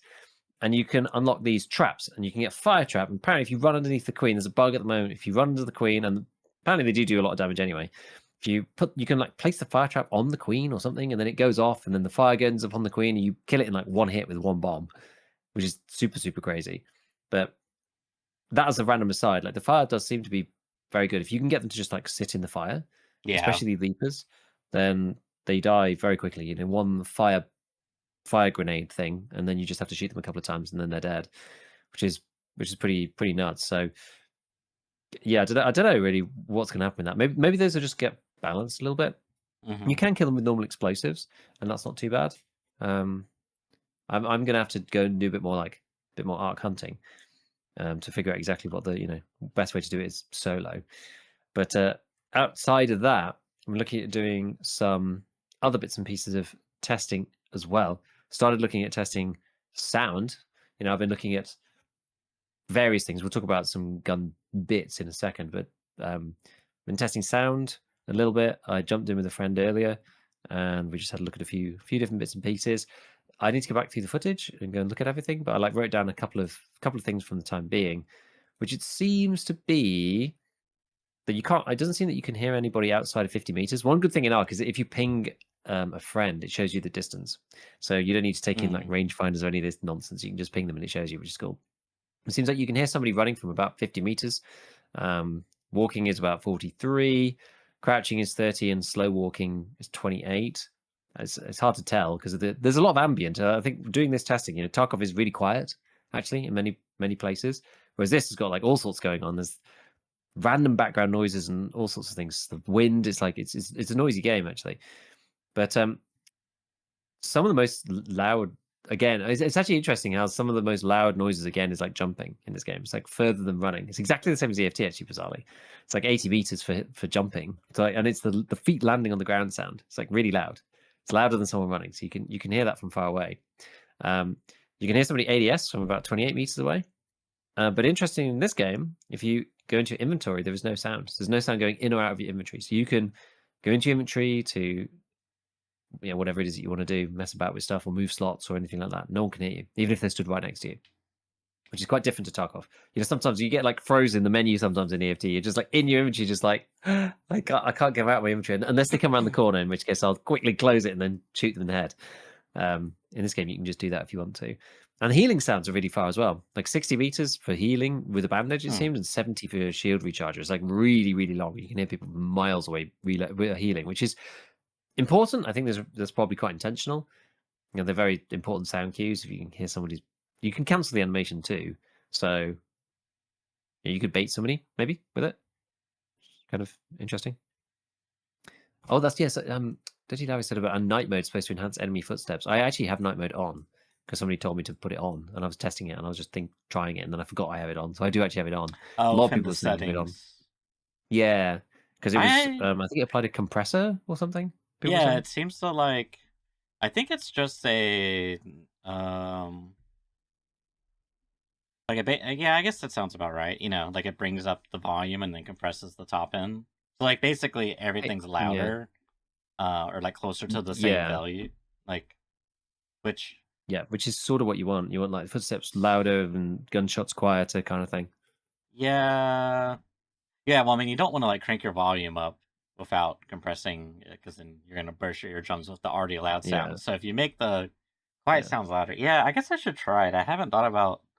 I didn't do it because I just kind of assumed it wouldn't be necessary, but that might be. yeah. I But mean, see, the only thing about that is like you're gonna make the ambient louder as well. So like, there's gonna be yes, more. probably.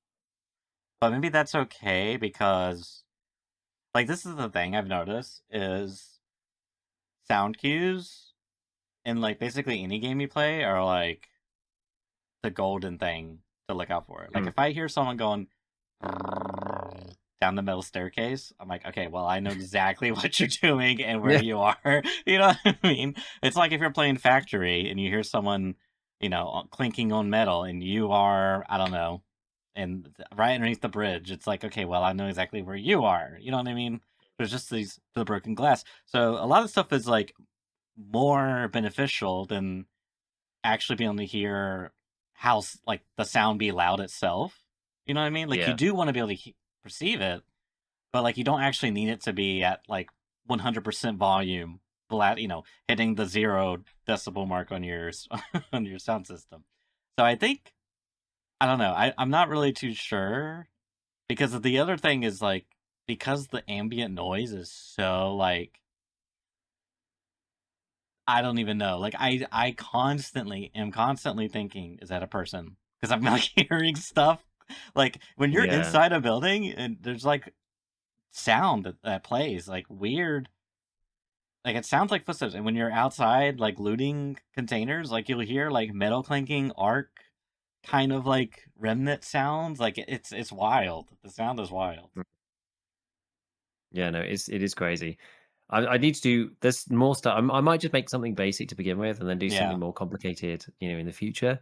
Cool. I just wanted to start with like something simple, but like yeah, I do want to have a think about buildings and stuff. I mean, it's I can't tell whether the audio system is really good or really bad I know without what you doing mean. further research because it's almost things like I can kind of tell where the AI is. I can tell like the directionality seems pretty good when I'm Yeah. outside, and a bot's just buzzing about. That's kind of thing.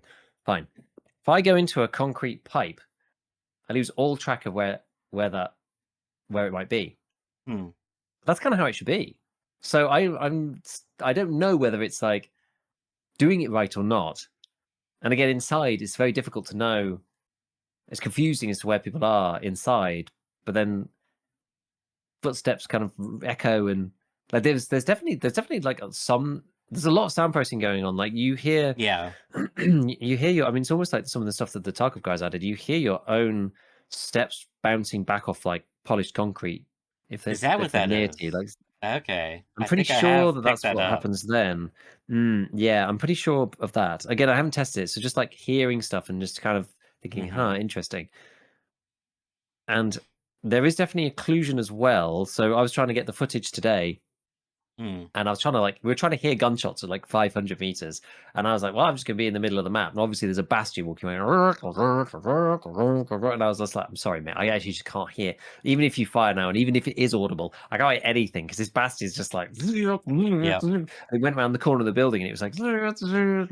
It really did like change quite dramatically as it Mm. went around the corner. It's like, So there's certainly some processing going on. Exactly how it works, I don't know. If they have HRTF, I don't know. There's a lot of unknowns with the sound. Like it sounds great a lot of the time. Yeah. Sometimes the sound sounds confusing, but often in situations where I feel like the sound would sound confusing. So I Mm. can't. At the moment I've been unable to tell just by gameplay alone without Yeah. any actual proper analysis. It's I'm not sure. Yeah, as I said, it's either awful or really good, and I can't tell right Yeah. now. No, I'm 100% with you there. It's like, I mean, I think it's good in the sense that it sounds good, which is a weird thing to say, but hopefully you understand what I'm saying. And I think the part where like it's awful is like the directionality and like the clarity of what I'm hearing. Like everything sounds there's things sound too similar. Like, is that a person running up to me? And then I've had multiple instances where someone runs up to me and I didn't hear them. Like I turned the corner Yeah. and like he's there, or like like I'll be looting something, turn around and there's just a guy crouched sitting there, and I like panic and shoot him and kill him because I think he wanted to be friendly, but like it was just like you know what I mean? It's like Hmm. you gotta make yourself known, you know. I mean, this was many moons ago before my villain arc properly started. So, It's so hard to know yet though whether it's just like not being used to the sounds either as well. It's so complicated. Like I was in the because it's noisy as well. I was in the subway train on Buried City extracting, and I heard somebody come down the stairs, and then they stopped, and then they said, I'm gonna come in. I'm friendly. I just want to leave as well. And I said, oh, okay, come in then. And I turned around and like, God, there they were. Like right now, I was just like, oh, they're already at the train. Like, I didn't even hear them. I was like looking down the train while I was typing on the thing. hmm And just like, yeah, yeah, come in, that's fine. And I turned around, they're like right next to me. It's just like, Jesus, like I didn't think you were in here already. yeah, And I just didn't hear them at all. But like, but it is noisy. It's just like this yeah. train There's is a in the lot of station. It's exactly. all this background. You're just like, man, I can't hear anything. Yeah. And sometimes you get snuck up on by people. I got snuck up on by somebody yesterday. I genuinely don't even know how he knew I was. I was like in the bushes around the extracting dam, and I like stand up to leave, and I just got like full hosed with the stitcher just out of, Mm. and the guy's just like right there, and I was like, hey, how did you know I was there? What the hell? Like, B, how did I not hear you at all Yeah. approaching? It was like super, super weird. But it's hard to know. There might have been Bastion going. You hear across half the map the rocket. Right. Right. Someone just getting nailed by the Rocketeer from 200 meters away, and I'm just like, thank God that's not me. Man, one time I saw this was actually pretty evil. Someone was getting blasted by the Rocketeer, and there was like 5 minutes left in the raid, and I was like heading to extract. I just turned around and, and shot him. And then they were dealing with me, and the Rocketeer killed him, and I didn't even loot them. I just So kept bad, going. so I'm horrible. a monster. Like it just it is what it is. I've loved a couple of the clips where people have somehow the Rocketeers come like down too low, and they've managed to go up, and then they've like jumped and like vaulted onto the Rocketeer, and it's like flying around like blasting people, and they're on top just like using the Pharaoh or something. It's just like break action rifle, just like Rocketeers like flying around trying to shoot people, and they're just like, yeah, go for it. They just kind of team up. I It I is definitely entertaining. I saw so I remember that being a thing too in the one of the technical tests, and it was it's interesting because I don't know for sure back then, but now I've noticed when I see those clips, there's like an animation for your character like being on uneasy, like as if they're riding the thing, and then Hmm. on top of that, I saw the Rocketeer. Someone wrote it and they were like cosplaying or like, whoa, he's standing there, girl, and they were throwing lure grenades off of it to to like get it I to mean, go. So control it. yeah, That's I was like, crazy. that's genius. And then so like after a few minutes, it like rose to the air and then did a complete like 180 and it slid them off and they fell to the ground. And I was like, I wonder if they added that because I don't know, it just seems Huh. like something you would maybe do. But yeah, I mean, it's like it's so weird. It's like I can't say for certain that some of these things were in the technical tests, but either way, like the fact that they either made us a part of the game or just was like intentional throughout. You have unique animations for you riding the things because I saw someone else accidentally mantle like a hornet, and so they were riding the hornet into their like trio battle that they were going against another trio. It's so funny. It's Yeah, amazing. it is good. It is good. I do love it. Yep. Need to get more of that stuff in my own games though. Mm. Ah, well, the arc loving continues. It's a good game. Art People were asking, I think, glazes. just sort of some closing, yeah, some closing thoughts about it. You know, we were talking before. Is it 30, 300, 3,000 hour game? I think, you know, up to 50 hours now, like easily past 30 hours mark. Definitely going to be on to 100 and something with the extra content. The way I describe it to people is that I can see the way the game is right now. I could see myself playing up to 100 hours. That would be fine. But without any new content, I'm not sure if I would, it depends. I don't know. It's hard to know. But I'm not sure if I would continue on from there. Like once I've killed all the big bots, once I've used the hull cracker a few times, once I've got all of the modules up to level 3, once I've finished all the quests, like, yeah, maybe I might have a foray into trying the trials, because the trials are, another thing to do once you've got nothing else to do. But after that, like maybe 150 hours, I'm not sure. But because they've got this roadmap with these, there's a new map, there's like new enemies coming. That's what will take it from Yeah. 100 to 150 hours to 500 hours for me. Is Hmm. that coming back every month or so, see what's new, play for a week or something, like on and off, and then put it down for a bit, come back. It's one of those games I'm expecting to pick up and put down Yeah, over for sure. years, actually. And so I think that's where the difference is, because to get to 1,000 hours, you have to play it over like a few years. You just can't just be like a one and done game. There's just no way, unless you really are like just so like tunnel vision on one thing, which some people are. But I think for the Hmm. majority of people, to get a lot of people up to 1,000, you do have to have a lot of content through many years of gameplay. So we'll see. We'll see. But I think that's kind of where I'm at the moment. It's just like in its current existing state, you probably could get somewhere between 50 and 150 hours out of it, depending on what kind of player you are Yeah. and how much you like the loop. But then the live service nurse is going to propel us on, take us Yeah, through. I think so. I mean, even like 20 or 30 for some people, I think could be a decent. And I feel like you get your money's worth for sure. And then, you come back and, a couple of months, play another like 20 or 10 hours for the next update content thing. So I don't know. I think it's a good game and I'm really happy. And I saw that they were talking more about their next game in the works. So like I can't like yeah, I mean Did they give more any details? bangers. Hmm. Any details? No, no. I don't think it was too early, but they were like, yeah, we started. I think they said they started production or something, or they're starting production. I can't remember. So can't wait to see what they cook up. Who knows? A lot of pressure.